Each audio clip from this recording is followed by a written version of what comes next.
C'est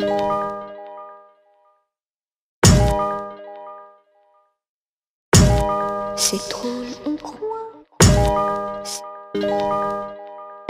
Bonjour à tous et bienvenue dans un tout nouvel épisode de Backstage Podcast. Je suis Grégory Prud'hommont et cette semaine je rencontre Lorraine Goumeau. Alors je suis très content et très fier de recevoir Lorraine. Lorraine est une personne avec qui j'ai collaboré lorsque je travaillais dans un cabinet de conseil avant et je l'avais embauchée pour ouvrir le bureau de Hong Kong. Et on a travaillé ensemble pendant quelques temps. On a passé un excellent moment. C'est quelqu'un, vous allez le voir, d'extrêmement dynamique. Elle a pas sa langue dans sa poche. Et je me rappellerai toujours qu'un jour, en passant dans les voies surélevées de Hong Kong, pour ceux qui connaissent, pas très très loin de la tour d'immigration, je dis à Lorraine, avec son débit fou, je lui dis mais il faudrait que tu deviennes journaliste et que tu aies une émission de radio. Et puis voilà. Alors, elle n'a pas d'émission de radio, c'est à la rigueur peut-être plus moins avec les épisodes de Backstage. En revanche, elle a quitté Hong Kong, elle est rentrée en France pour plein de raisons et elle a décidé de faire un master en journalisme. Et puis très rapidement, elle est devenue aujourd'hui journaliste, productrice d'émissions sur BFM TV. Elle est un peu la spécialiste Asie-Chine avec ses différentes chroniques dans Tech & Co et dans d'autres. Elle est très active sur les réseaux sociaux, sur LinkedIn et sur Twitter, où elle poste énormément des interventions qu'elle fait à la télé. Et donc aujourd'hui, c'est la journaliste ou l'intervieweuse interviewée. Donc je suis super content d'avoir pu retrouver Lorraine autour du micro. Elle est basée à Paris, je suis toujours à Shanghai et on échange de l'Asie, de la Chine, de sa vision du développement et comment se passe tout ça quand on le regarde depuis la fenêtre de Paris. En tout cas, c'est un super échange. Vous allez voir, ça va vite. On a beaucoup de choses à se dire et à partager. Donc, si vous aimez cet épisode, dites-le lui. Vous allez trouver toutes les informations la concernant dans l'article qui va avec cet épisode. Vous allez pouvoir la suivre sur Twitter et sur LinkedIn. Elle parle énormément d'Asie tous les jours dans les différentes émissions qu'elle anime aujourd'hui sur BFM. Et puis, on se retrouve à la fin de cet échange pour un petit mot.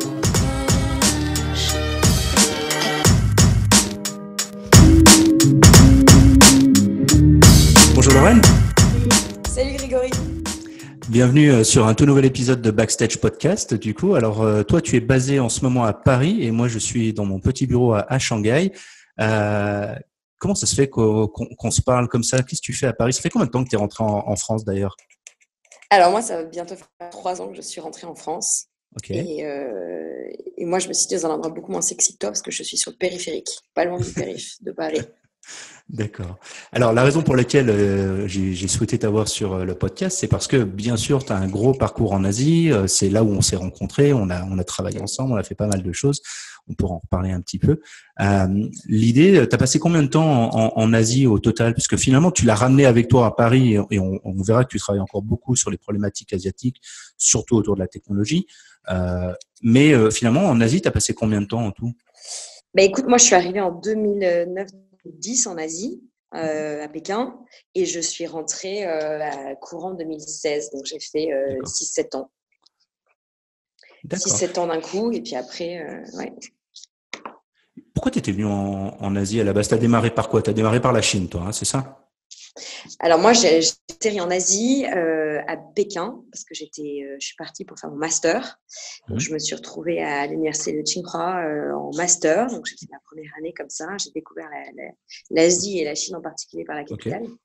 Ok. Et comment j'ai atterri en Chine? Pour la petite histoire, en fait, je m'étais mis assez artificiellement au japonais pendant mes études. Je m'étais mis au japonais parce que j'allais travailler chez Louis Vuitton et que à l'époque en 2008-2009, le Japon c'était un peu le pays qui marchait bien et notamment dans le luxe, c'était encore un des gros leaders. Et en fait, chez Vuitton, je travaillais dans un département, j'étais en stage, j'étais une petite main, mais je travaillais dans un département qui était comme ça, le tampon entre plein de pays, entre le headquarter et puis plein de pays. Et j'ai découvert la Chine chez Vuitton. Alors, d'une part, j'ai découvert la différence entre Taïwan, la Chine et Hong Kong. Okay. Et ensuite, je me suis dit que en fait, c'était la Chine qui dépotait au niveau du luxe. Et pendant mon stage en fait, chez LVMH, le Japon s'est globalement pété la gueule dans les chiffres. Dans les chiffres de vente de Vuitton. Je me souviens plus très bien du contexte macroéconomique, mais il me semble que c'était le début de Shinzo Abe qui essayait de retaper un peu le pays. Ah oui. Et la Chine, en fait, a dépassé Vuitton, a dépassé le Japon pendant que j'étais en stage dans les chiffres de vente. Et c'est comme ça que je me suis dit, en fait, je vais me mettre au chinois et je vais postuler pour partir finir mes études en master en Chine plutôt qu'au Japon. Alors, culturellement, un peu avec regret, parce que j'adore le Japon, mais économiquement, je ne regrette pas. Et donc, je me suis mise au chinois de manière relativement intensive en parallèle de mon année de stage. Et j'ai postulé en master pour partir. Et j'ai été prise en Chine sur un concours de circonstances et énormément de chance. Et je me suis retrouvée à Tsinghua, qui est un peu l'équivalent de Harvard en Chine. C'était un gros hold-up, parce que franchement, j'aurais jamais intégré si ça n'avait pas été dans le cadre d'un échange avec l'école dans laquelle j'étais. Et c'est comme ça que j'ai atterri à Pékin. Voilà. Alors, du coup, en fait, la Chine, ça a été vraiment une approche, enfin, la Chine et le chinois, du coup, ça a été vraiment une approche très pratico-pratique. Il y avait un intérêt économique, enfin, un mouvement économique qui faisait qu'il y avait une vague qu'il fallait prendre. Et c'est comme ça que tu t'es mis au chinois. C'est marrant parce que finalement, tu vois, on en est à peu près il y a une petite cinquantaine d'interviews et c'est très souvent comme ça. En fait, des gens qui sont arrivés en Chine pour une passion de la Chine, il y en a pas beaucoup. Par contre, après, bon, les gens s'y sont fait, ils ont aimé ça et ça s'est très très bien passé comme ça. Mais en fait, c'est venu après, quoi. Ouais. C'est à peu près ça, ouais. Toi, du coup, la Chine, quand tu es arrivé, tu étais censé y rester combien de temps? Moi, j'étais calée pour faire un gros semestre suivi d'un stage. Ouais. Donc, je devais y rester initialement 9 mois. Okay. J'ai fait mon semestre à la fac, je sais plus un semestre, quoi. Donc, je suis arrivée en août et j'ai fini début janvier, je crois, juste au moment de Chinese New Year, qui était assez tôt cette année-là. Et puis, en fait, j'ai rejoint quelqu'un qui était en train de lancer une start-up. Et en fait, j'ai bossé avec lui pendant plusieurs mois. Et en fait, je suis restée et j'ai fait mon stage, entre guillemets, dans cette start-up. Et donc, je suis restée 4-5 mois de plus. Et j'ai dû rentrer en France pour des raisons universitaires parce que j'avais une sorte de comment ça s'appelle, de certificat à valider à l'école. Et en fait, je suis rentrée la mort dans l'âme pour ces 2-3 mois de cours à l'école. Et je me suis dit, il faut que je reparte. Et j'avais essayé de chercher un boulot un peu plus corpo que la start-up parce qu'à l'époque, il y avait quand même des vraies problématiques de visa.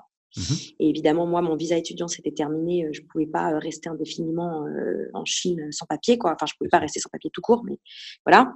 Et en fait, coup de bol, j'ai trouvé un VIE chez Pernod Ricard. Et je suis repartie juste après avoir fini et récupéré mon diplôme en France et je suis repartie direct, quoi. Je suis rentrée 2 mois à Paris, 2 mois pour finir mon master et le certificat qui validait mon diplôme final et je suis repartie direct en Chine.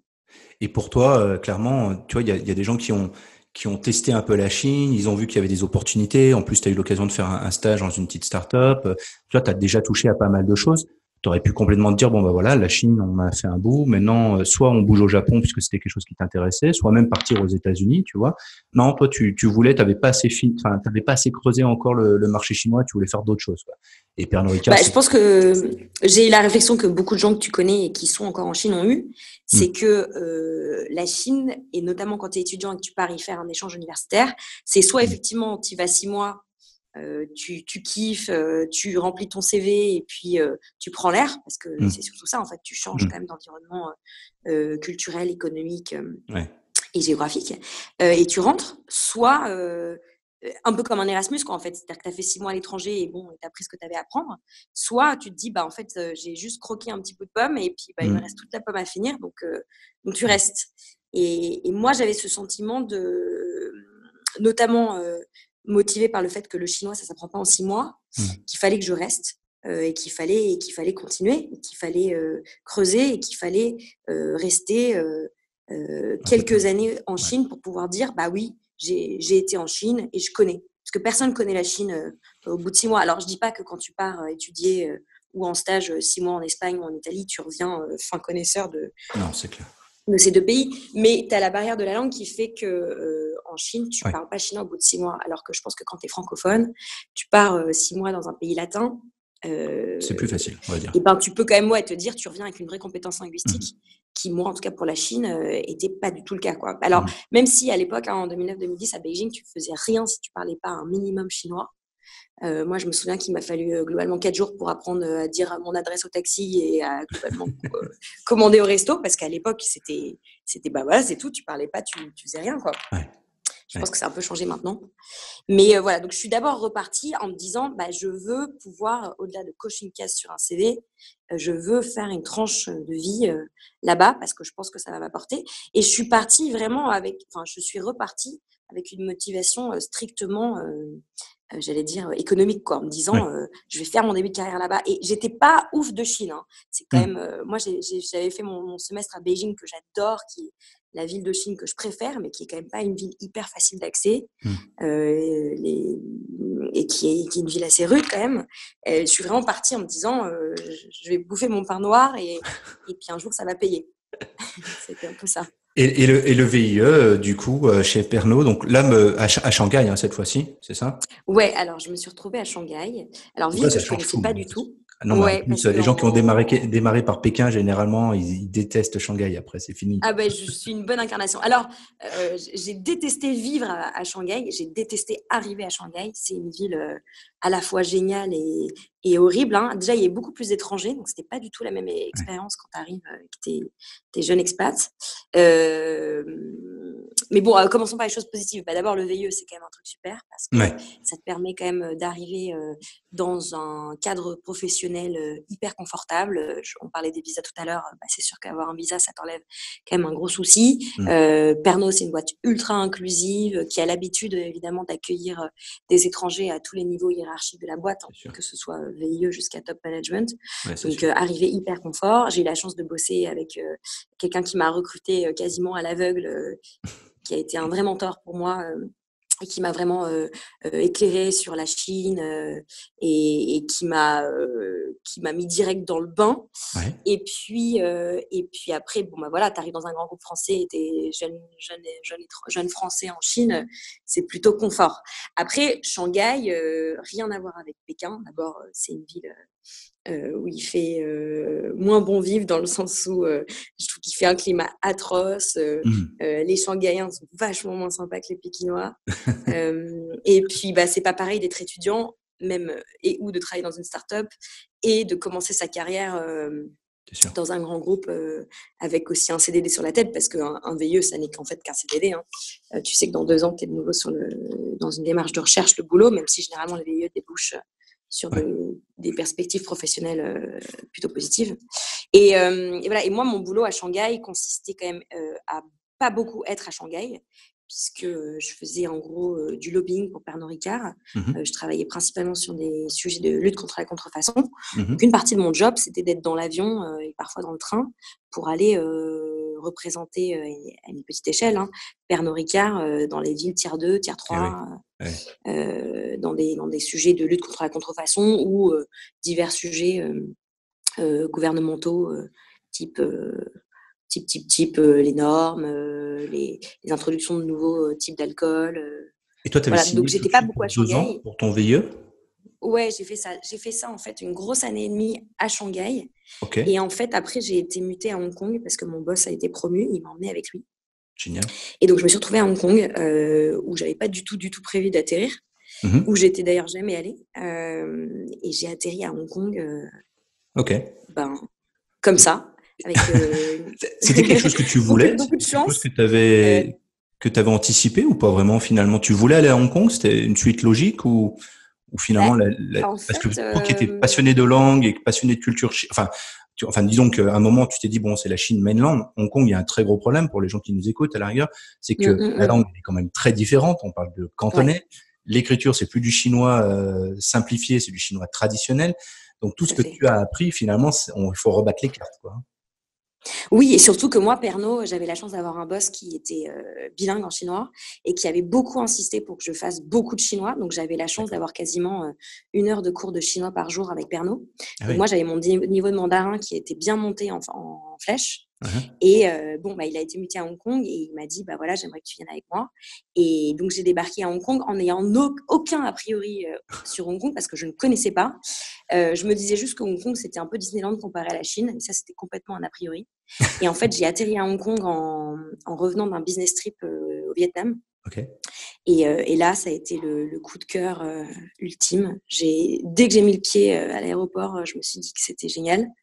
En fait, j'ai intégré Hong Kong une fois de plus avec l'étrier, en ayant le pied à l'étrier grâce à Pernod. Oui. Et j'ai intégré Hong Kong en arrivant de Chine. Donc déjà, je parlais chinois, même si je parlais pas cantonais. Globalement, quand tu parles mandarin à Hong Kong, ça te sert quand même pas mal à t'intégrer. Ensuite, comme j'avais étudié à Pékin, j'avais la chance d'avoir pas mal de copains qui avaient atterri à Hong Kong. Alors, des copains de la fac de Pékin qui étaient soit chinois mainland qui bossaient maintenant à Hong Kong, soit Ok. des copains taïwanais ou hongkongais qui étaient du coup à Hong Kong aussi pour le Qui avait boulot. bougé. Ouais. Et puis, quelques Français ou quelques connaissances que j'avais en dehors de la Chine qui étaient à Hong Kong pour le boulot. Donc, je suis arrivée dans un cadre avec un très gros réseau, en fait. Bien sûr. J'avais tout de suite plein de contacts et pas du tout que des contacts français. Donc, quand j'ai atterri à Hong Kong, en fait, j'étais pas du tout dans la communauté française.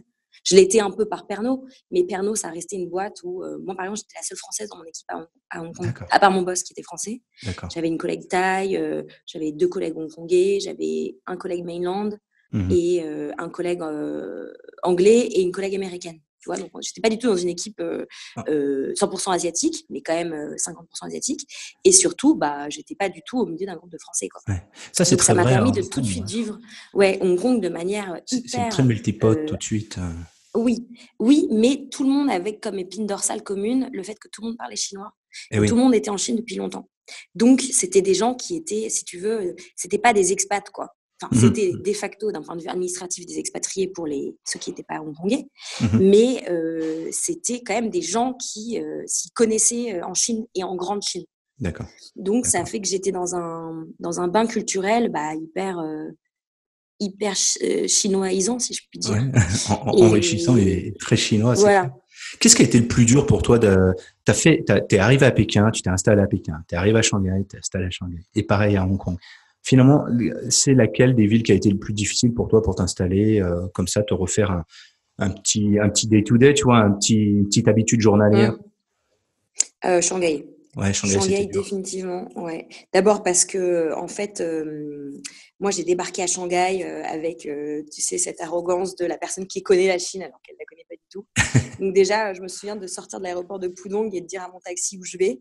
Et Ouais. le taxi ne comprenait pas ce que je lui disais. Alors, je ne pense pas que c'était parce que mon accent pékinois était parfait, ni parce que je parlais Shanghai, enfin, je parlais chinois avec un accent pékinois. C'est juste que je parlais très, très mal chinois Ouais. en pensant que je parlais super bien.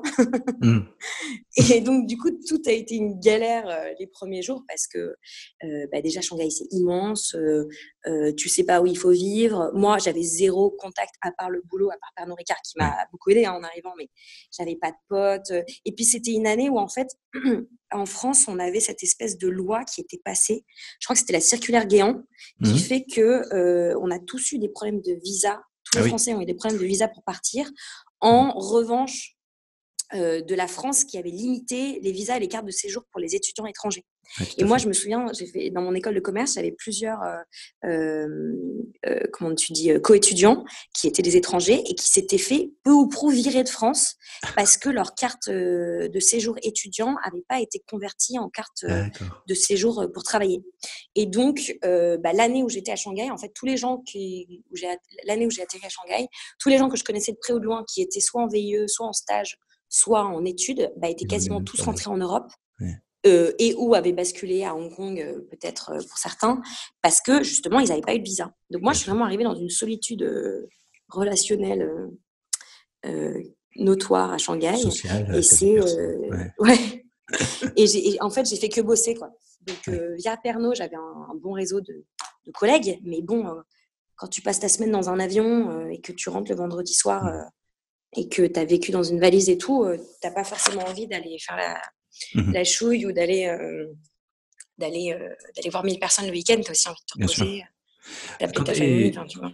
Si on reprend le cours de l'histoire à Hong Kong, tu es resté encore combien de temps? Du coup, tu es resté 6 mois de plus chez Pernod, parce que ton VIE arrivait à terme, c'est Ouais, ça? alors après, en fait, j'ai enchaîné sur un contrat local à Hong Kong chez Pernod Ouais, pendant quelques c'est temps. vrai. Donc j'ai fait un petit peu j'ai fait plus que 2 ans en fait chez Pernod.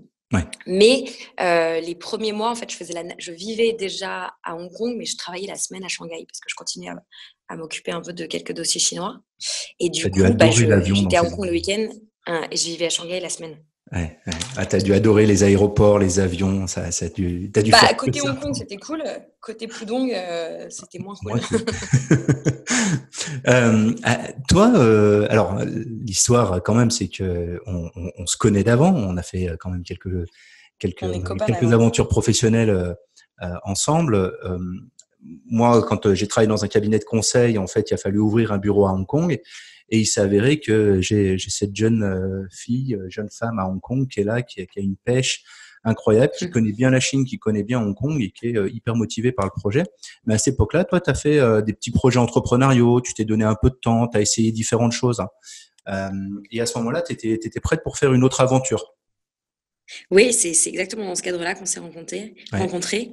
En fait, j'ai quitté Pernod après. En fait, j'ai fait mon VIE, j'ai fait un contrat local et puis je suis partie. Je suis partie pour plein de raisons. D'abord parce que mon poste, j'en avais fait un peu le tour et puis que chez Pernod, il n'y avait pas beaucoup d'opening de postes qui pouvaient prendre le relais de celui que j'avais eu.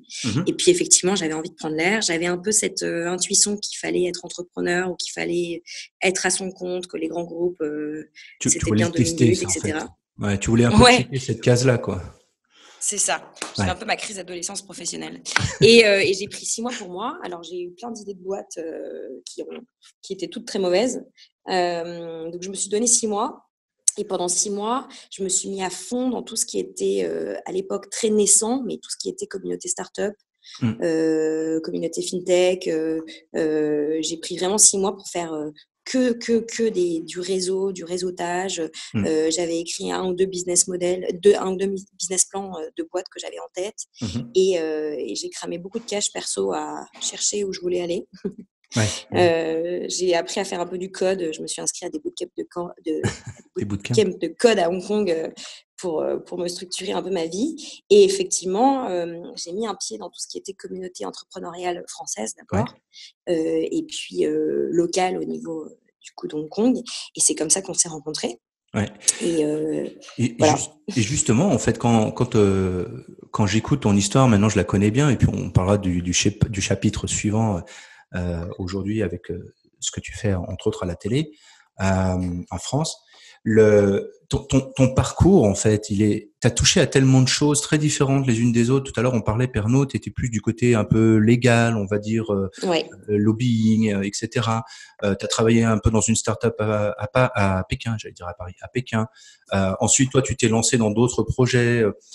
Et après, avec moi, on a travaillé plutôt sur le développement international de PME et ETI sur le marché hongkongais ou chinois en général. Tu as touché à plein de choses. Qu'est-ce qui, pour toi, en fait, est la ligne conductrice dans tout ça? Qu'est-ce qui a fait que tu as pris un job plus qu'un autre? La ligne conductrice, je pense que c'était vraiment de pas être en France. En fait, au départ, j'ai voulu quitter la France à tout prix parce que je voulais aller voir autre chose. Je pense que j'avais envie de bouffer du pays, tu vois, comme on dit, d'être à l'étranger, de faire autre chose, de faire des trucs pas trop attendus. Et puis après, ça a été une combinaison en fait de chance, quoi.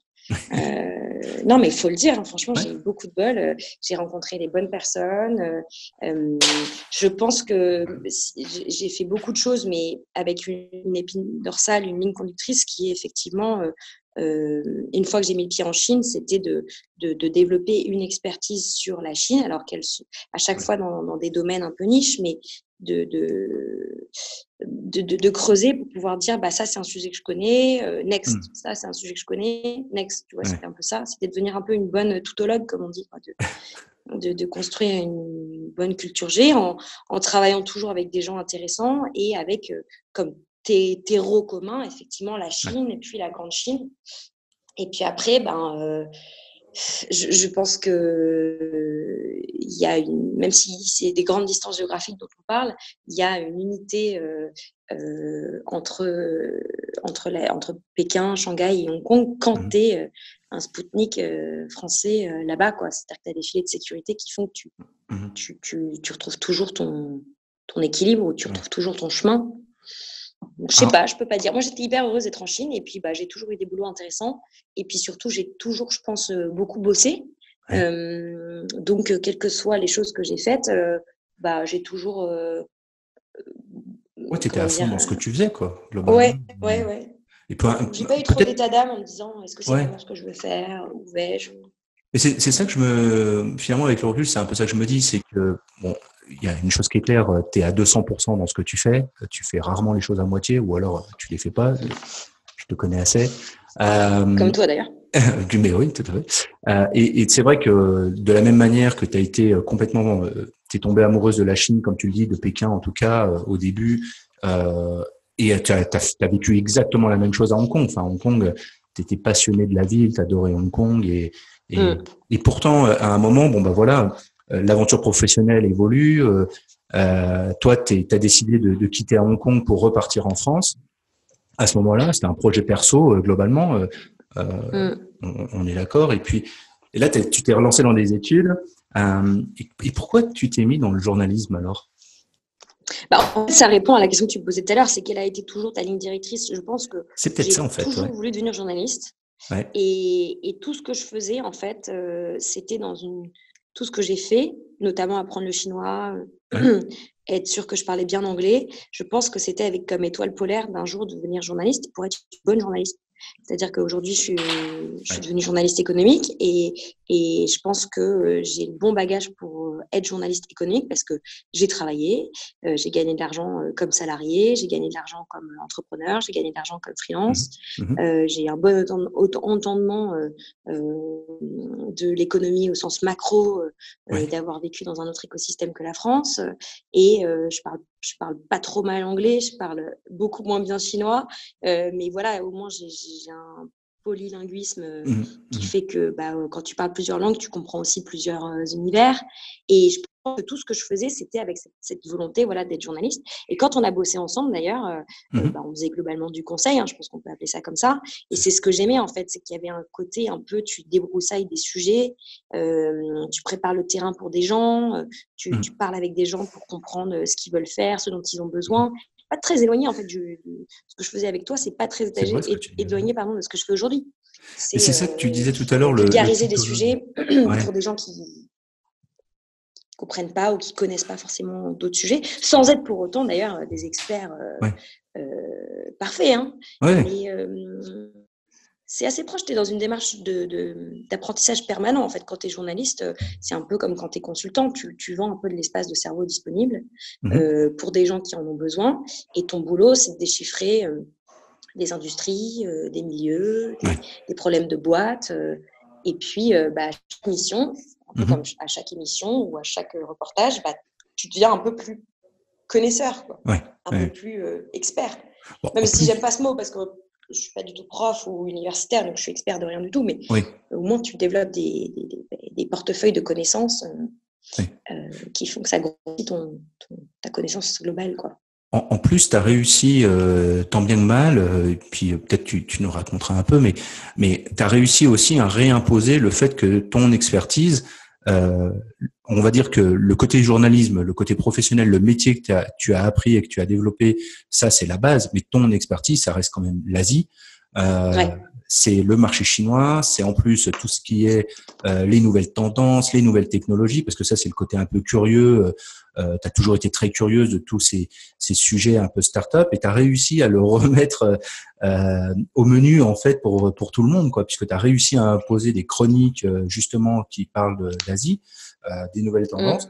Ça a été difficile à mettre en place. Je me rappelle à un moment on discutait, tu me disais l'Asie c'est pas trop au menu du jour encore sur les médias français. Est-ce que ça a changé? Comment tu vois les choses? Il y a deux choses. Il y a un sujet RH et puis il y a un sujet effectivement expertise. Donc D'accord. moi, je me suis reconvertie à 30 ans puisque j'ai quitté Hong Kong à 30 ans. J'ai eu beaucoup de bol parce que j'ai réussi à intégrer un master de journalisme à Sciences Po à Aix en Provence direct en quittant Hong Kong. J'ai été prise en master avec aussi un directeur d'école de Sciences Po et de l'école de journalisme de Marseille hyper accueillant et hyper ouvert d'esprit pour dire ouais, je vais prendre une étudiante en master de 30 piges alors que la moyenne d'âge des gens de ma classe c'était plus 23, 24, 25 pour ceux qui étaient un peu tardifs. Donc d'abord j'ai eu la chance de pouvoir reprendre des études et donc globalement en France on le sait tous, tu es globalement jugé pour les études que tu as faites. Donc c'est horrible de parler comme ça, mais moi j'ai eu un retour en France hyper machiavélique. J'ai calculé en me disant ok, je vais devenir journaliste, qu'est-ce qu'il faut que je fasse? Je pense que le shortcut le plus efficace c'est de reprendre mes études. Où est-ce qu'il y a un master qui va me prendre? Où est-ce qu'il y a un master qui est suffisamment avec une suffisamment bonne renommée et en même temps facile d'accès parce que j'allais pas repartir pour un master en 2 ans avec une césure au milieu. Donc, je cherchais un master spécialisé en 1 an. Tu vois, donc j'ai un peu réfléchi comme ça de manière très pragmatique. Donc déjà, moi, je suis sortie d'un master. Donc, d'un point de vue CV, si tu veux, j'étais une étudiante en journalisme comme d'autres. Voilà. Donc, j'étais pas moins employable que quelqu'un d'autre qui sort d'une école de journalisme. Et Dieu sait que les écoles de journalisme, d'ailleurs, c'est 10 fois pire que les écoles d'ingénieur ou que les écoles de commerce. Il y a autant de batailles d'école. Si tu n'as pas fait telle ou telle école, tu peux pas postuler à telle ou telle boîte. Enfin, bon, c'est assez rigolo. Moi, j'ai eu la chance, je suis parisienne à la base, mais j'ai eu la chance de partir en région quand je suis arrivée à Hong Kong parce que je suis allée m'installer dans le sud de la France. Donc, ça te fait aussi prendre l'air parce que tu sors un peu des carcans parisiens où globalement, à 30 ans, on demande encore quelle école tu as fait et dans quelle école tu as étudié. Et donc, moi, j'ai commencé en fait à bosser à France 3 PACA. Donc à France 3 à Marseille. Et une fois de plus, hyper ouvert d'esprit. Les mecs, ils m'ont embauché en mode trop... Enfin, ils m'ont embauché, j'étais en stage. Ils m'ont pris tel que j'étais. Ça a été pareil. J'ai eu beaucoup de bol, des gens hyper accueillants. Et France 3, alors, les gens ne se rendent pas compte de ce que c'est que France 3, mais France 3, c'est la BBC. C'est quand même une énorme maison en France avec des filiales, enfin, je ne sais pas si c'est des filiales, mais des branches locales dans globalement toutes les régions de France et dans toutes les villes de taille moyenne. Donc, c'est un énorme réseau et donc, c'est un super tampon aussi de faire ces classes à France 3. Et donc, voilà. Donc, ça, c'est sur le côté CV, si tu veux, RH. Après, au niveau expert, moi, comme je suis arrivée à 30 ans sur le marché du travail, je ne comptais pas reprendre 10 ans dans la tronche avant de récupérer un job et puis surtout un salaire parce que faut quand même parler concrètement. Moi, j'ai jamais été expatriée en Chine, entre guillemets, à part pendant mon VIE. Donc moi, une fois que mon VIE était fini, si tu veux, j'ai été toujours en contrat local ou en freelance en Chine et à Hong Kong. Et donc, je suis rentrée en France, c'était même pas à la sécu. C'est-à-dire, je suis rentrée vraiment, comme on dit, à poil, quoi. Enfin, j'avais rien. Et donc, j'avais un peu d'argent de côté parce que j'ai eu la chance de rentrer avec la personne qui est devenue mon mari entre-temps. Et donc, on a prévu notre retour à 2. Et donc, on avait mis de l'argent de côté en prévoyant notre retour. Mais moi, j'ai pas gagné d'argent pendant 14 mois, quoi. Et lui non plus, d'ailleurs.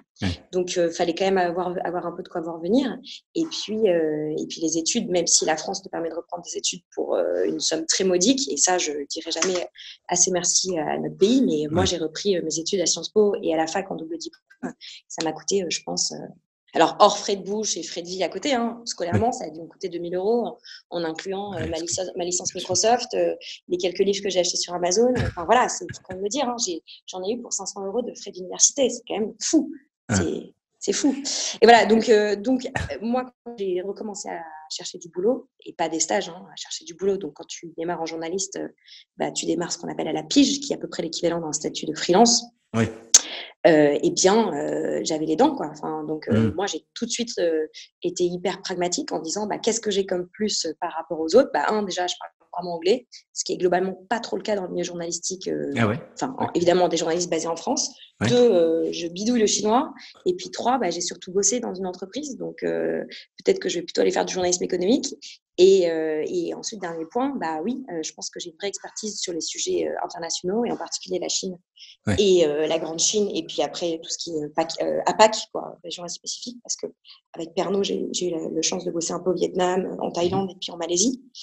Donc, j'avais quand même mis les pieds Oui, tu avais plusieurs touché un fois peu dans tout ces ça. autres pays, Ouais. avec des dossiers un peu long terme.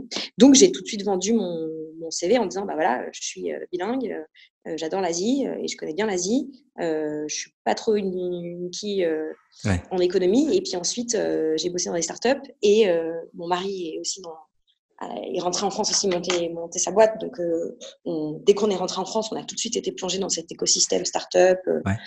J'aime pas le mot French Tech, mais voilà, la tech en France. Et donc, ce qui était un hobby ou un centre d'intérêt le reste du temps, j'ai voulu en faire mon métier, quoi. D'accord. Et ça allait bien parce que dans la tech, globalement, il n'y a pas beaucoup de journalistes femmes et il n'y a pas beaucoup de journalistes Pas jeunes. faux. Ouais. Parce qu'on oublie, mais Steve Jobs et la Silicon Valley, ça n'a pas 3 ans, quoi. Ouais, Donc, moi, j'ai des c'est super clair. collègues aujourd'hui Et puis qui en sont plus, des on gars parle pas qui d'Asie, ont… quoi. Oui, bah, bien sûr, ouais. Voilà, ça c'est Et puis, le voilà. gros point. Ça a été difficile pour toi parce que je me rappelle, on avait échangé il y a quand t'avais commencé vraiment dans ce domaine-là, et en fait à l'époque c'est vrai que ça parlait toujours des US, de la Silicon Valley en permanence, et qu'en fait on avait juste oublié que derrière dans notre dos, si on regardait à l'est, il y avait plein de choses qui étaient en train de se passer. Et toi, c'est là où tu as commencé à pousser un petit peu pour parler de tous ces acteurs-là, en fait. Ouais, c'est ça. Alors, en fait, bon, moi, j'ai démarré, là, je peux le dire aujourd'hui, je travaille chez BFM Business, donc qui est Mhm. l'équivalent un peu de CNBC ou de MSNBC ou de Bloomberg ici, en France. Donc, c'est une radio et une télé. Oui. Et donc, on fait de l'économie tous les jours. Et c'est vrai que ce qui m'a choquée quand je suis arrivée à la rédaction, c'est que les sujets Asie représentaient, je pense, sans exagérer, 1% du temps d'antenne. Ah Et oui. surtout, quand on parlait d'Asie, bah, on parlait de Chine, quoi. Et souvent, la Chine au niveau macro, donc Xi Jinping, les plans quinquennaux, les sujets anti-dumping, mais jamais d'autres choses. Et moi, j'ai eu la chance de rejoindre la rédaction et de rapidement devenir productrice d'une émission qui s'appelle Tech & Co et qui est Ouais. dédiée à la tech. Mhm. Et donc, en fait, avec le présentateur, on a fait un peu un état des lieux des choses qu'on pouvait mettre en place en surfant un peu sur moi, ce que je savais faire et tout. Et on a commencé à parler plus de Chine, donc à faire des émissions sur la Chine au sens éco Mhm. et pas que macroéconomique. Mhm. Et donc, on a commencé à aborder le sujet.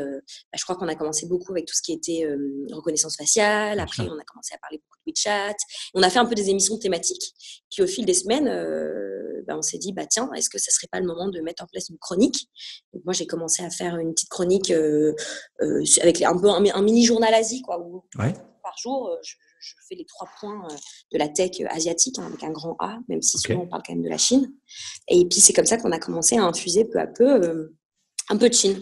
Et puis bon, la réalité économique étant quand même visible à tous, on a commencé sur le reste de la chaîne à parler quand même un petit peu plus de Chine au quotidien. Ouais. Et puis aussi un petit peu plus d'Inde, un peu plus de Japon, parce que ça n'aurait échappé personne que le cliché en France, c'est que dès qu'on parle de robots, on pense au Japon. Donc, tu vois, il y a plein de clichés un peu qui font qu'on se retrouve à parler d'Asie via des biais un peu clichés, hein, mais je pense qu'aujourd'hui, on est une chaîne qui est pas trop mal placée sur la couverture médiatique asiatique Mhm. et chinoise, et on n'en parle pas que quand Xi Jinping passe à Paris, puisque c'était le cas il y a quelques semaines. Il était Ouais. là. En fait, on n'en parle pas Donc que là, quand tout ça le va monde, mal ou quand il y a un mauvais TF1, stéréotype. 4 s'est mis à parler Voilà. de Chine, alors que Ouais. Pardon.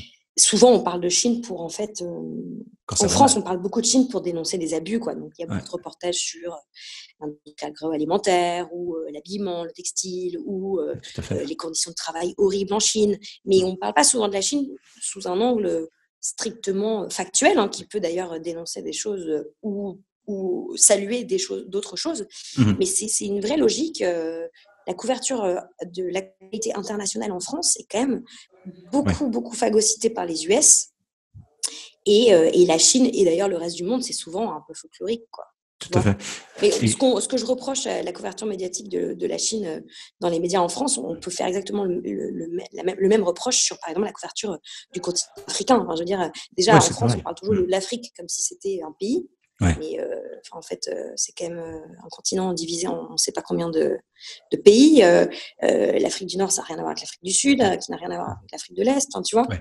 Ouais, bien Donc, on a sûr. ce même biais culturel de penser l'Asie et Ouais. la Chine comme un ensemble Tout à fait. culturel, économique et géographique unique, alors que En Europe, on ne confond pas l'Estonie avec la France, quoi, tu vois. Et alors justement, aujourd'hui, grâce à ces chroniques, grâce à tout ça, est-ce que vous avez un moyen de mesurer quel est l'impact en fait? Est-ce que ça intéresse les gens? Est-ce que tu sens que justement, peut-être dans les mesures d'audience que vous arrivez à faire, je ne sais pas comment vous le faites exactement, mais est-ce que vous arrivez à voir, tiens, en effet, ça intéresse les gens, ce genre de choses, quoi. Je pense que je ferai un peu un parallèle entre la Chine et l'intelligence artificielle. Okay. C'est-à-dire que c'est deux sujets qui font complètement flipper les Français. D'accord. Donc la Chine et l'IA, c'est deux sujets que les gens ne comprennent pas trop, mais qui font très peur aux gens. Donc comme les gens aiment bien avoir peur et qu'on est dans un climat médiatique assez anxiogène, oui, les gens sont concernés. Et donc quand tu parles de la Chine, oui, tu fais plutôt des bonnes audiences. Ouais. Alors après, je suis pas bien placée pour d'audience qu'on fait sur tel ou tel sujet.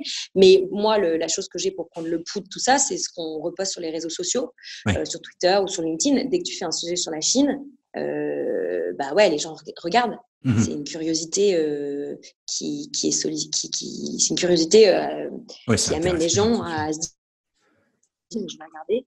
Ouais. Ou les chiffres économiques de la Chine de ce mois-ci, je vais les écouter avec une oreille un petit peu plus fine et attentive que d'habitude, surtout aidée d'ailleurs au niveau éco par le fait que c'est la guerre globalement latente entre la Chine et les US au niveau éco. Marre en fait de se faire dicter je pense qu'en Europe il y a un peu le sentiment, c'est mon point de vue, je ne sais pas si c'est le cas, mais je pense qu'on commence un peu à en avoir marre de se faire dicter notre politique internationale et économique par les US, et que globalement on a quand même de moins en moins confiance dans les États-Unis pour amener des conditions économiques et de commerce mondial apaisées. Ouais. On le voit notamment avec Huawei, avec l'affaire Huawei. Voilà, et la France commence d'ailleurs à prendre une position un peu différente, une stratégie un peu différente des États-Unis sur ce dossier, notamment Huawei. Donc les gens sont concernés parce que les sous-jacents de tout ça, c'est quoi ? C'est la sécurité nationale, la souveraineté numérique, la 5G qui débarque. Les gens commencent un peu à se dire la 5G, c'est quoi ? Vu qu'on en parle tout le temps. Ouais. La 5G, maintenant, dans la tête des gens, c'est hyper associé à Huawei en France, quoi. Alors que personne ne sait vraiment ce que c'est Huawei, personne ne se rend compte que c'est juste un des plus gros équipementiers du monde.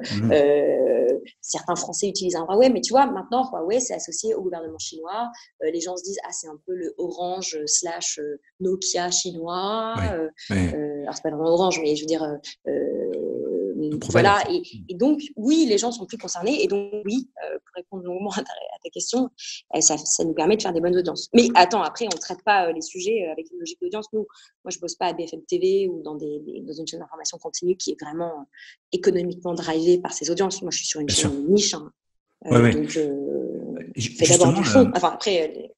Justement, tu disais que, et c'est vrai que moi, ce que je te dis régulièrement, et ça, on le mettra dans l'article qui va illustrer cet épisode, c'est aussi le lien vers ta page LinkedIn, parce qu'en fait, tu repostes régulièrement tes brèves, et c'est hyper intéressant parce que c'est des snapshots, quoi. Tu vois, c'est quelques minutes super spécifiques, et c'est vrai qu'on peut noter que tu vas de plus en plus loin dans la verticale, en fait.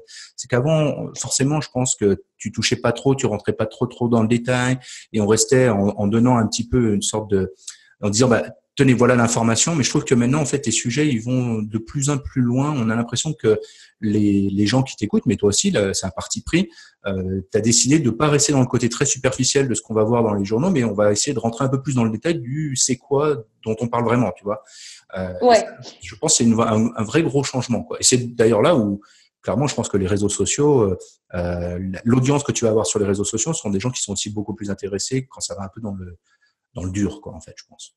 Ouais, je pense que ça me fait plaisir que tu me dis ça parce que c'est ce qu'on essaye de faire, de monter un peu en gamme dans l'information. Et il n'y a pas de TechCrunch chinois, tu vois, pas de TechCrunch chinois, ou asiatique d'ailleurs. Donc, et pourtant, il y a un public pour entendre parler de ce qui se fait. Alors, je vais une fois de plus parler de la Chine, par exemple à Shenzhen ou à Shanghai, mais ce qui se passe aussi à Séoul ou ce qui se passe à Hong Kong. En fait, je pense que pour revenir sur cette histoire des États-Unis, c'est que la Silicon Valley, c'est super. Ça a été un modèle pendant des années. En France, en ce moment, on parle beaucoup de Yann Lequin, le monsieur IA de Facebook. On parle beaucoup de Luc Julia, le co-créateur de Siri, qui sont des Français qui ont connu cette Silicon Valley et qui aujourd'hui en sont revenus. Par exemple, Luc Julia, il est le CTO de Samsung maintenant et il passe beaucoup de temps en Corée. Et c'est des gens qui commencent aussi à nous apporter un éclairage de dire que c'est cool la Silicon Valley, c'est un modèle. Beaucoup de choses de notre vie ont été pensées et développées pendant les 10, 15, 20, 30 dernières années en Silicon Valley. Mais ça serait peut-être bien que nous aussi, on réfléchisse en Europe et en France à avoir nos propres laboratoires de développement et de développement et de mise en place de techno. Et par ailleurs, pourquoi est-ce qu'on s'interdit de regarder ce qui se passe ailleurs ?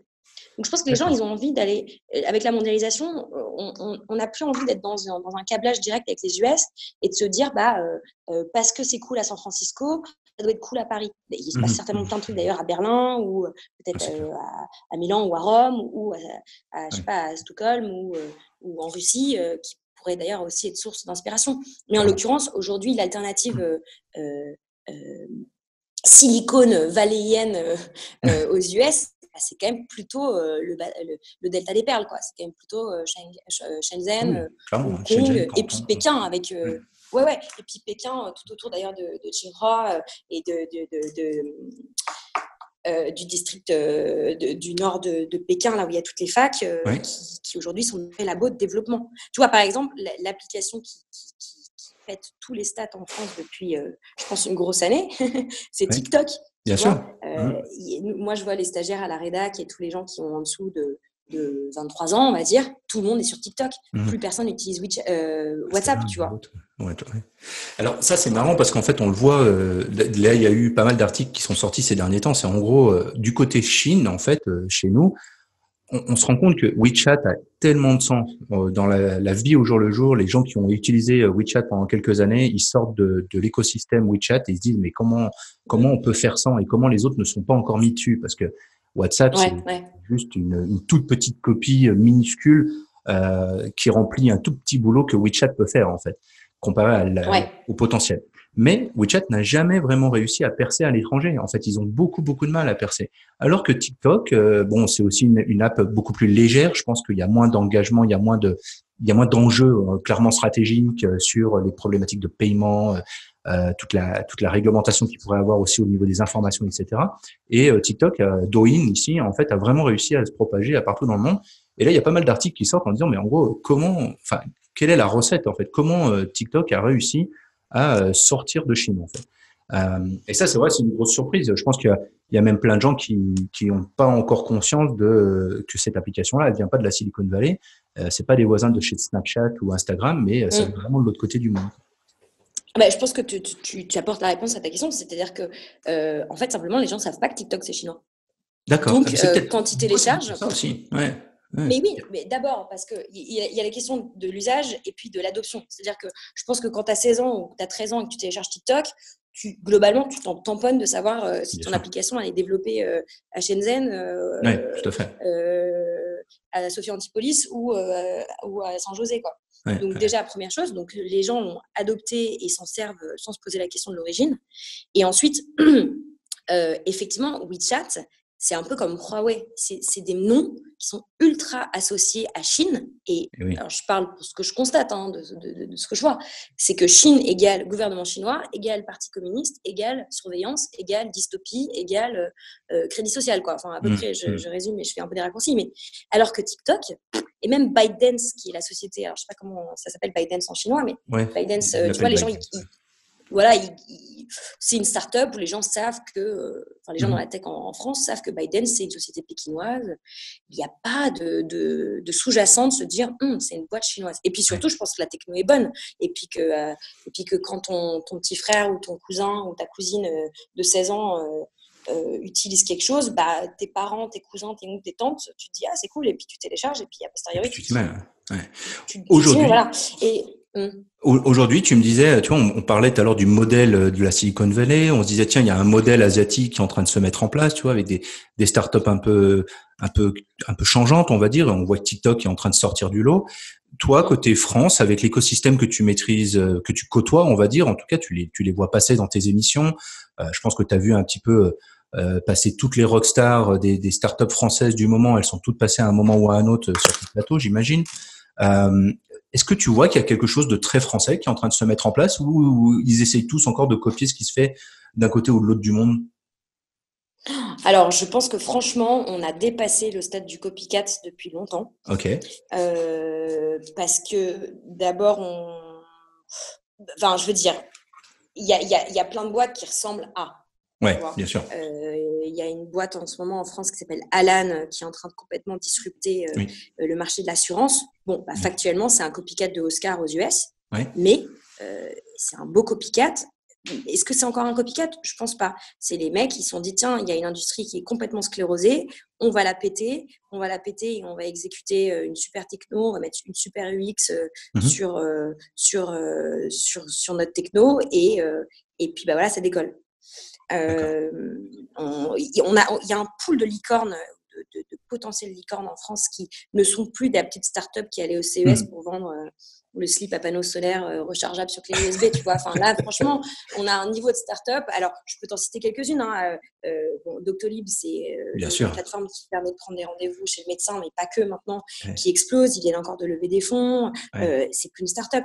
Et par exemple, tu me dis, est-ce qu'ils copycat ou est-ce qu'ils sont que en France? Doctolib, moi, je pense que ça va être une des futures licornes. Pourquoi? Parce que c'est une startup française qui a réussi à déjà se développer en Allemagne. C'est-à-dire que leur développement est conjoint en France et en Allemagne. Et je pense que c'est un super exemple parce que c'est une boîte c'est une vraie potentielle licorne européenne. Les gars, ils sont déjà un pied en Allemagne. Donc, quand ils vont voir les VC, quand ils vont voir les investisseurs ou quand ils vont voir le gouvernement français, ils peuvent déjà dire, vous voyez, les gars, on pense déjà européen. On est déjà au next stage, next step du dev. Après, dans les autres, il y a beaucoup d'argent qui est en train d'être levé en ce moment. Alors, je ne sais pas si c'est un bon signe de lever des fonds, etc. Mais là, en 3-4 mois depuis le début de l'année 2019, on a levé autant, les startups françaises ont levé autant que sur tout 2018. Donc, il y a de l'argent. Il y a de l'argent à allouer. Les investisseurs ont envie de mettre de l'argent dans les boîtes françaises, en France. Et donc, il va y avoir tout un écosystème qui va pouvoir se développer d'autant plus vite que, il y a des capitaux qui sont mis à disposition. Là, il y a Mano qui est une startup que je ne sais pas si tu connais, qui est le spécialiste du bricolage et du jardinage en France. Alors, c'est une plateforme qui a une dizaine d'années déjà. C'est pas une start-up qui vient de se créer avant-hier à la station F par deux mecs qui sortent de l'ESSEC. C'est une start-up qui est déjà une grosse boîte. Et Mano, ils viennent de relever 100 ou 110 millions d'euros. Et ce qui est intéressant, c'est qu'on dit oui, mais c'est du bricolage, machin. Mais en fait, le bricolage, le jardinage en France, c'est juste une niche à 300 milliards, quoi. Donc aujourd'hui, ils sont devant Amazon. Alors oui, est-ce qu'ils ont vocation à devenir les rois du jardinage et du bricolage et de la plateforme d'outillage et de location dans le monde entier? Je sais pas. Mais en tout cas, déjà en France, ils ont un énorme marché à servir. Et ils n'ont pas de raison, si tu veux, ils n'ont pas de raison de pas y arriver, quoi. Donc, ce qui est intéressant, c'est qu'on voit des startups qui se développent avec différents horizons géographiques, tu vois. Les frontières de la France, c'est déjà intéressant. L'Europe, ça peut être soit une étape, soit une destination, soit un état de fait, des boîtes qui se développent dans plusieurs pays. Et puis, notamment dans les fintech, tu vois, je pense que c'est un des moments où ça va servir à quelque chose, l'Europe. C'est-à-dire qu'on dit, oui, là, je ne sais plus quel ministre ou secrétaire d'État disait en début de semaine en France, le problème en Europe, c'est qu'on fait courir un 110 mètres haies à nos startups avec 27 haies, sous-entendu qu'il y a 27 pays, donc 27 haies à franchir, là où les US, ils ont un sprint de 10 mètres à faire, quoi. Bien sûr. Les startups américaines ont un petit sprint sans aucun obstacle à faire. Mais par exemple, les fintechs, les fintechs françaises et d'ailleurs les fintechs, je sais pas moi, anglaises ou allemandes, par exemple N26, pour ne citer que, ou Revolut, qui sont deux fintechs qui perdurent bien en Europe, là. Revolut est anglais, je crois. N26 est allemand. Et c'est des boîtes qui sont déjà en train de se développer en France, et pas que, en Espagne, en Italie. Pourquoi? Parce que le marché européen leur offre des perspectives où non seulement ça va être pas compliqué pour eux, mais surtout ça va être naturel. Donc, est-ce qu'il y a encore du copycat? Certainement. Certainement, parce qu'il faut s'inspirer des autres, c'est pas péché de s'inspirer de ce qui se passe ailleurs, mais comme c'est des entrepreneurs globalement français ou francophones ou installés en France depuis longtemps qui développent des boîtes en France, les gens ne se trompent pas sur les besoins et les envies du marché. Donc, je suis assez optimiste là-dessus. Et justement, alors, comment, tu vois, enfin, clairement, tu connais ton sujet, tu vois plein de choses. Comment tu fais, toi, pour rester au courant de tout ça aujourd'hui? Comment tu apprends, en fait? Globalement, le métier de journaliste, c'est quand même un gros métier de polar. Donc, je passe une grosse partie de ma journée Donc, à lire. tu fais des recherches en permanence, quoi. Ouais.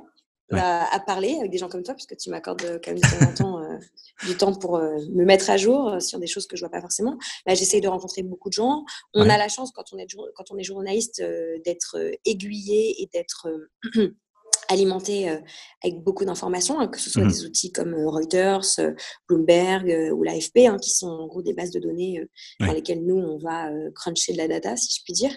Et puis après, évidemment, il y a le réseau. Hein. C'est sûr que être à Paris, être journaliste tech à Paris en 2019, c'est plutôt sympa. Parce que Paris, avec tout ce qu'on peut dire sur la ville, c'est quand même une ville qui est assez petite. Tu as un réseau de transport en commun et une taille de la ville qui font que globalement, tu peux faire pas mal de rendez-vous en une journée sans trop perdre ton temps. Ouais. Vous vous connaissez tous en plus, c'est relativement facile. Est-ce qu'on se connaît tous? Je sais pas, parce que il n'y a pas beaucoup de... Enfin, en tout cas, je suis pas trop pour l'endogamie et je suis pas trop pour le réseautage personnel dans le cadre du boulot. Mais la vérité, c'est que oui, il y a de l'endogamie et que oui, quelqu'un que tu as croisé une fois au tout début de sa start-up, quand tu es journaliste, il t'oublie pas. Donc du coup, je parlais de Doctolib tout à l'heure. L'équipe de Doctolib, moi, je l'ai connue depuis hyper longtemps. Quand au tout début, ils étaient tout petits. Aujourd'hui, les 3 fondateurs, c'est des rockstars. Donc après, il y a un chauvinisme français qui fait que je pense que quand tu es journaliste et a fortiori dans la techno et dans tout ce qui est start-up, tu as envie d'être encore plus chauvin, quoi. Et d'être hyper... Moi, je suis hyper fière de voir comment notre économie, elle se dynamise. Après, je veux dire, c'est bien les startups et on en parle beaucoup, beaucoup en France. Faut pas oublier derrière tout l'écosystème économique qu'on a. On a plein de grands groupes qui marchent très, très bien. On a plein de TI, on a plein de PME surtout. Hein, parce qu'on a tous dans la bouche beaucoup trop de startups. Hein. Mais bon, est-ce que par exemple, Mano, c'est encore une startup? Je pense pas. Mais voilà, on a quand même un environnement économique en France qui est quand même, quoi qu'on en dise, hein, évidemment, on est en plein, ou j'espère, en train de sortir des gilets jaunes. Il y a plein de choses qui sont sous tension. Il y a plein de choses qui doivent et qui vont devoir être améliorées. Mais il y a aussi des choses qui vont bien. Et je pense que il y a pas mal d'optimisme en fait dans Je pense tout à fait dans les gens au début de leur carrière. En fait, je pense que professionnellement, moi qui ai l'occasion de passer régulièrement à Paris et puis de voir un petit peu ces écosystèmes, on le voit qu'il y a plutôt... Moi, j'étais assez surpris au cours de mes derniers passages de voir que finalement, le dynamisme, on dit toujours à Shanghai, ça n'arrête pas, ça bouge, il y a des événements tout le temps, c'est hyper dynamique, il y a plein de choses qui se passent. Franchement, j'ai trouvé que Paris n'avait rien à envier. Et c'est le même cas à Nantes, à Lyon, même dans des villes aujourd'hui, on va dire un petit peu plus en retrait, qui bénéficient du fait que Paris, c'est quand même un peu saturé et que ça coûte cher. Et donc, il y a plein de gens qui se sont dit, tiens, on va aller se mettre en province, on va aller se mettre dans des autres villes. Et ils ont aussi recréé d'autres écosystèmes d'entrepreneurs qui sont très, très, très dynamiques. Donc, c'est vrai que ça, c'est vraiment intéressant aussi. J'étais assez surpris. C'est complètement juste. Et d'ailleurs, quand je dis Paris, effectivement, tu vois, ça, c'est bien l'illustration d'un biais culturel parce que je suis basée à Paris. Donc, évidemment, je parle beaucoup de Paris. Mais ce qui est vrai à l'échelle de Paris, de dire que Paris, globalement, en une demi-heure de métro, tu peux aller n'importe où. On a quand même un réseau SNCF en France qui fait que si tu dois partir à Bordeaux, à Marseille ou même à Lyon ou à Nantes, 2-3 heures, tu y es, quoi. C'est vite fait. Il y a effectivement une certaine saturation à Paris, notamment au niveau du coût de la vie, qui est quand même pas bien loin de celui de Hong Kong, notamment pour se loger. Et puis, il y a des contraintes pour beaucoup de boîtes, en fait, avec les beaux 369, là où tu es coincé dans les locaux que tu loues pour 3 ans, alors que ta start-up ou ta boîte ou ta PME fait x10 en termes d'employés en 6 mois. Donc, il y a effectivement un rayonnement régional, mais qui va dans les deux sens. C'est-à-dire que la French Tech est hyper présente en région, mais la French Tech, c'est pas que. C'est les écosystèmes régionaux de Marseille, de Bordeaux, de Nantes, de Lyon, évidemment, que l'on connaît bien tous les deux, qui sont ultra dynamiques et qui d'ailleurs, moi, il y a quand même une grosse tendance moi que j'observe, c'est notamment les entrepreneurs ou les patrons de PME ou de start-up, je dirais qui ont entre 40 et 50 ans, c'est en fait de commuter, quoi, de vivre la moitié de la semaine en région, parce que enfant, parce que conjoint ou conjointe peut aussi se permettre de trouver un job en région, et donc c'est vrai qu'on observe notamment au niveau de la Sun Belt française, Marseille, Nice, mais aussi Bordeaux, Nantes, avec les lignes rapides là, de TGV qui ont été mises en place entre Paris et Bordeaux, entre Paris et Nantes, ex-Paris, c'est 3 heures porte à porte. Donc aujourd'hui, c'est pas parce que tu es à Paris que tu vas mieux marcher qu'en région, et réciproquement c'est pas parce que tu es en région que tu vas mieux ou moins bien marcher. Aujourd'hui tu dois faire tes 3 rendez-vous à Paris le jeudi, bah tu viens à Paris pour faire tes rendez-vous avec tes investisseurs ou ta banque ou tout le monde travaille en remote. Enfin, il y a une flexibilisation de la manière de travailler qui fait que sur un pays qui fait la taille de la France, c'est hyper bénéfique, je pense, aussi au moral des gens, parce que quand tu peux sortir de Paris et vivre dans un appart un peu plus grand, dans une maison un peu plus éclairée, et que tu as une qualité de vie qui est meilleure en région qu'à Paris, bah, tu prends, quoi, tu réfléchis. C'est sûr, ça. Donc pour toi, après t'être installé à Paris, Shanghai, Hong Kong, Pékin, Shanghai, Hong Kong, t'installer à Paris, finalement, ça a été difficile au début ou finalement ça a été relativement simple parce que tu rentres à la maison? Bah, d'abord, c'est pas comme si j'avais eu le choix. Donc, je suis rentrée. Tu vois, si j'avais dû me mettre à Lille ou voilà, c'est NA, tu vois, il n'y avait pas de choix. Moi, j'ai eu la chance de faire une étape par Marseille pendant 1 an en rentrant en Hong Kong. Ça a été la meilleure idée de ma vie et de celle de mon conjoint. En fait, on a reproduit notre cadre de vie hongkongais à Marseille. Alors avec un peu moins d'humidité, du poisson un peu meilleur et surtout un peu moins de pollution. Mais on a fait ce choix qui, une fois de plus, a été un concours de circonstances et beaucoup de chance. Donc moi, je pense que si j'étais rentrée directement à Paris en venant de Hong Kong, je pense que j'aurais pété une pile. Parce que le choc aurait été juste trop dur. D'abord parce que même s'il y a des infrastructures et plein de choses qui marchent hyper bien à Paris, il y a quand même une mentalité. En fait, tu as des points de blocage dans plein de trucs dans ta vie. Tu as des trucs qui sont compliqués, et puis à côté de ça, tu as des trucs qui marchent hyper bien. Alors, je ne sais pas trop quoi prendre comme exemple, mais par exemple, trouver un appart à Paris, c'est une galère sans nom, quoi.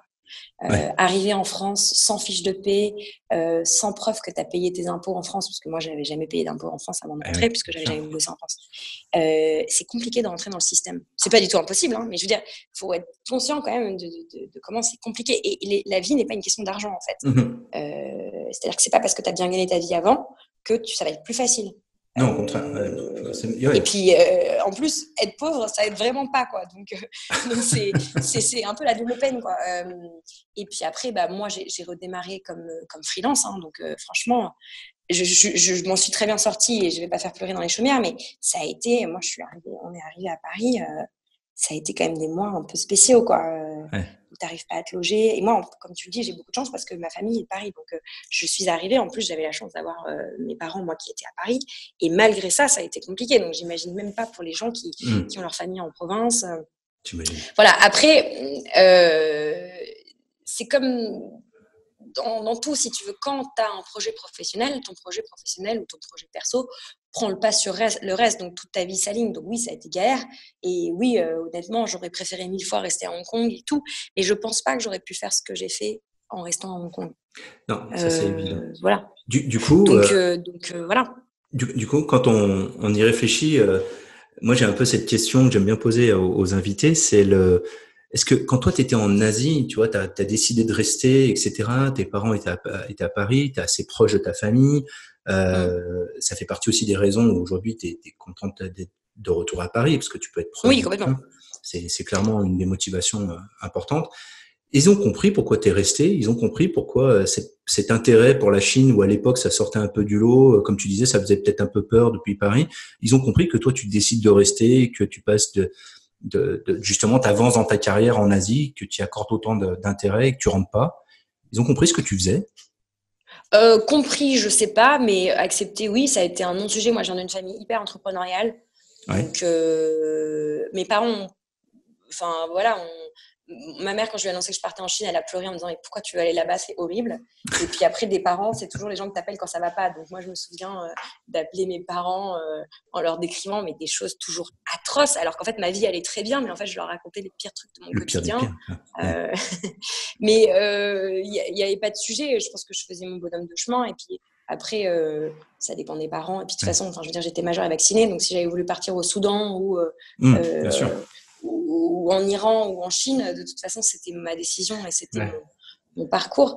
Après, c'est toujours pareil. Au départ, il y avait un peu des questions sur pourquoi la Chine. Qu'est-ce que tu vas faire là-bas? Pourquoi tu y vas? Mais après, c'est souvent quand tu sais que tu as réussi un truc, quand les gens ils te disent mais pourquoi tu fais ça? Et puis quelques temps après, les gens ils te disent mais comment t'as fait? Comment t'as su qu'il fallait partir en Chine? Eh oui. Voilà. Mais je suis sûre qu'il y a plein d'autres endroits dans le monde où il y a c'est utile de partir. Hein. Et partir tout court de chez soi, je pense que c'est une bonne chose. Ouais. Mais alors justement, autant... dans 3-5 ans, on se reparle, on fait le point. T'en es où? T'es reparti? Tu fais quoi? Moi, dans 3 ou 5 ans, c'est vrai que j'aimerais bien être repartie. D'abord, pour une raison professionnelle très simple, c'est que moi, je leverage pas. Enfin, je parle beaucoup en franglais, c'est horrible, mais je n'ai pas beaucoup d'effet de levier sur le fait que, par exemple, je parle très bien anglais et que je parle chinois dans mon quotidien. Ça me sert évidemment dans une partie, dans 20% de mon boulot qui est les chroniques que je peux faire ou les reportages spéciaux sur la tech et sur la Chine. Mais c'est pas quelque chose que j'utilise au quotidien. Donc ça, j'espère pouvoir m'en servir un jour justement pour pouvoir partir dans un média étranger ou d'ailleurs à l'intérieur du groupe dans lequel je suis où il y a d'autres chaînes étrangères dans lesquelles je pourrais atterrir. Ça, j'aimerais bien parce que je pense que mon éducation tech et mon entendement économique, il est universel. Que je sois française ou autre chose, ça c'est des méthodes d'analyse et une compréhension du monde qui est juste le cadrage de mon cerveau. Après voilà, moi je suis hyper heureuse d'être en France là, je suis hyper contente d'être rentrée. Tu le disais en sous-jacent, moi la seule raison pour laquelle je suis rentrée au-delà de ma reconversion professionnelle, c'est que j'ai des parents qui sont hyper âgés et qu'à un moment, quand tu as vécu 7-8 ans en Chine, tu deviens un peu chinois et tu as quand même une notion de la famille qui se chinoise une fois de plus. Moi, j'avais envie de m'occuper de mes parents, quoi. J'avais envie de rentrer et d'être là pour eux. Alors, mes parents ne sont pas non plus centenaires, mais voilà, d'être là pour m'occuper de mes parents, retrouver mes frères et sœurs, tous mes neveux et nièces, et puis être un peu là, quoi, tu vois, de jouer ton rôle de membre de famille et d'aider autrement que par des coups de fil ou des cadeaux par la poste. Enfin, tu vois, c'est pas... J'avais envie d'être là en présentiel, quoi. Donc oui, j'aimerais bien repartir. Après, on verra. D'abord parce qu'on est deux aussi. Mon mari a aussi une carrière qui est assez ancrée en France pour l'instant. Et puis, je me dis que si on a une opportunité de repartir à l'étranger, que ce soit parce que on redémarre à zéro ou parce qu'on continue, faudra prendre les opportunités comme elles viennent. Une fois que t'as déménagé et que t'as vécu à l'étranger, tu sais le faire, quoi. Voilà, une fois que tu l'as fait, à la rigueur, il n'y a pas de problème, tu peux le refaire, quoi. C'est génial parce que on arrive un petit peu à la fin et c'est génial déjà d'avoir la possibilité de passer autant de temps à discuter avec toi et d'écouter ton histoire parce que même si je la connais, j'ai passé des entretiens où je t'ai interviewé justement pour savoir un peu qui t'étais, d'où tu venais, etc.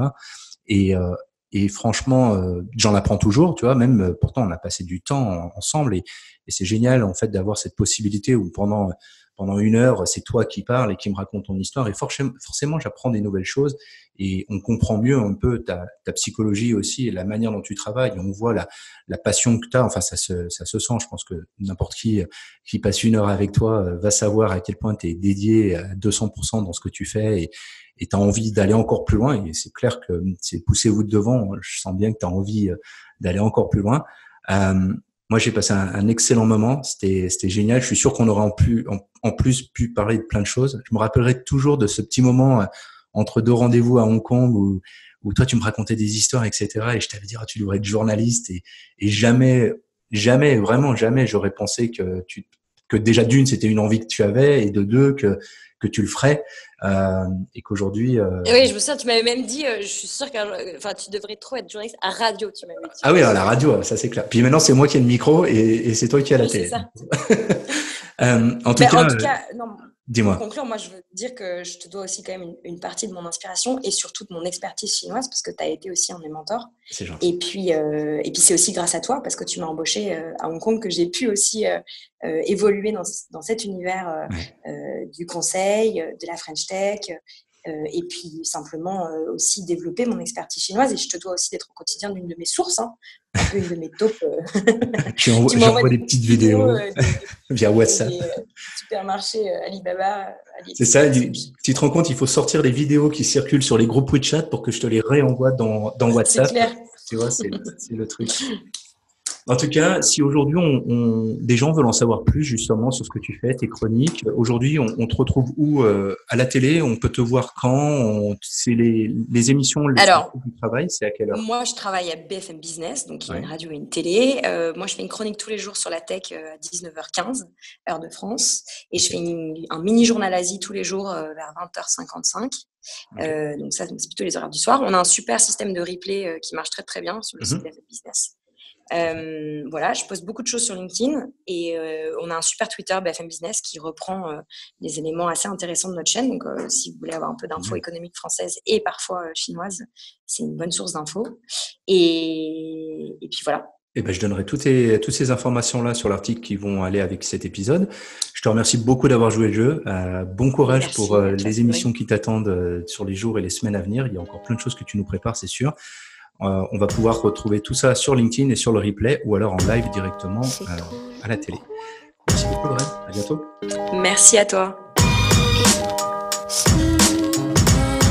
Voilà, j'espère que vous avez aimé cet entretien qui était forcément intéressant, énergique. Lorraine est quelqu'un qui va à 200 à l'heure. C'est pour ça que j'ai toujours aimé travailler avec elle et que j'étais vraiment content de l'avoir dans cet épisode. On a parlé de beaucoup de choses. Continuons la conversation sur LinkedIn ou sur Twitter. Vous allez trouver tous les éléments qui vont vous donner les liens, etc. dans l'article qui vient avec cet épisode-là. Si vous avez aimé, dites-le à Lorraine déjà. Laissez-lui des petits commentaires. Vous pouvez la questionner, la challenger sur d'autres idées. N'hésitez pas également à me le dire. Laissez-moi des commentaires, des feedbacks. Dites-moi comment on pourra améliorer tout ça. Et puis moi, je vous retrouve très prochainement pour un tout nouvel épisode de Backstage Podcast.